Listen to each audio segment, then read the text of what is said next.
Khadki police स्टेशनच्या अंतर्गत 336/25 NDPS चा ऑफेन्स रजिस्टर्ड होता, ज्यामध्ये रफली 36,000 रुपयांचा गांजा हा हस्तगत होता.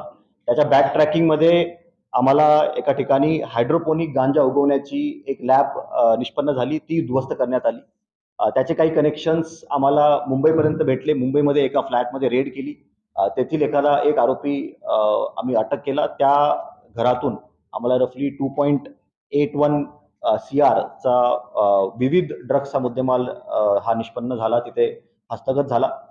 त्यानंतर एक स्वराज भोसले नामक आरोपीचं नाव निष्पन्न झालं, त्याला अटक करण्यात आलं. गोव्यातून त्याला अटक केलं आणि त्याच्या तपासामध्ये निष्पन्न झालं की डार्क वेबचा वापर करून आणि क्रिप्टोकरन्सीचा वापर करून हे जे विविध ड्रग्स आहेत हे थायलंडवरून भूटान मार्गे आपल्यापर्यंत येत होते. इलेक्ट्रॉनिक इक्विपमेंट्समध्ये याला कन्सील केलं जात होतं. इथे ड्रग्स आल्यानंतर पोर्टर ॲपचा वापर करून हायपर लोकल लॉजिस्टिकल ॲप आहे ही, याचा वापर करून हे टी-शर्ट्समध्ये कन्सील करून याला विविध कस्टमर्सपर्यंत पोहोचवण्याचं एक रॅकेट इथं आपण उद्ध्वस्त केलेलं आहे. यामध्ये टोटल मुद्देमाल 3.45 CR चा मुद्देमाल आपण हस्तगत केलेला आहे. 5 आरोपींना अटक केलेलं आहे. 5 आरोपी आपल्याला पाहिजे आहेत. त्यापैकी 3 आरोपी फॉरेन नॅशनल आहेत, 2 आरोपी इंडियन नॅशनल आहेत. त्याबाबत ही तपास चालू आहे. 25 वॉलेट्स, क्रिप्टो वॉलेट सध्या आपल्या निगराणीवर आहेत आणि त्यांनाही सीज करण्याचं काम सध्या चालू आहे.